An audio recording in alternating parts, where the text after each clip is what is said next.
नमस्कार. नमस्कार. तुमचं नाव व पत्ता सांगा. आम्ही रोहिदास वासुदेव तिडके, आंबे दिंडोरी, तालुका दिंडोरी, जिल्हा नाशिक. तालुका दिंडोरी, जिल्हा नाशिक. बरं, तुम्ही ही केरन टेक्नॉलॉजी ह्या पेरूच्या प्लॉटला वापरताय. हो. तर केरन टेक्नॉलॉजी वापरून नेमकं तुम्हाला काय फायदा झाला या पिकामध्ये? या पिकामध्ये आम्हाला एकच फायदा झाला. साधारण 2 ते 2.5 महिन्यापासून पाऊस चालू असताना सुद्धा झाड आपलं कमजोर नाही झालं. बरं. आणि दुसरी गोष्ट, झाडानं ताकद सोडली नाही. हां.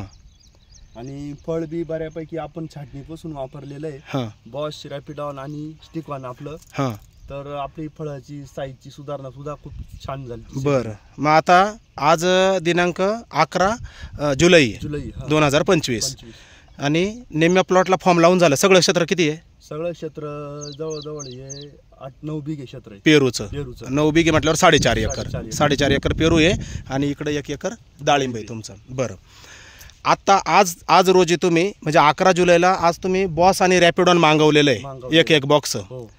तर त्याच्या पाठीमागचा हेतू काय, का मागवलं तुम्ही? त्याच्या पाठीमागचा आता हेतू एवढाच आहे, खाली रॅपिडॉन आणि बॉशमुळे आपली बुरशी नाहीशी होणार. हो. आणि फळाची चांगली सुधारणा होणार, झाडाला कलर चांगला येणार. हा, म्हणजे एकंदरीत हा तुम्ही जरी तुमचा अनुभव सांगताय की तुम्ही जे मागवलं, पण त्याच्यावरती सगळ्या शेतकऱ्यांनी पण विचार करायला पाहिजे का मागच्या 2 महिन्यापासून पाऊस चालू आहे आणि जमिनीमध्ये प्रचंड प्रमाणात बुरशी वाढलेली आहे. आता मार्केटमध्ये आपण सर्वसाधारण बघतोय तर अगदी लिंबापेक्षा थोड्याशा मोठ्या साईजचा म्हणजे चिकू इतक्या साईजचाच पेरू मार्केटमध्ये तयार होऊन येऊ राहिला. तयार का होऊन येऊ राहिला?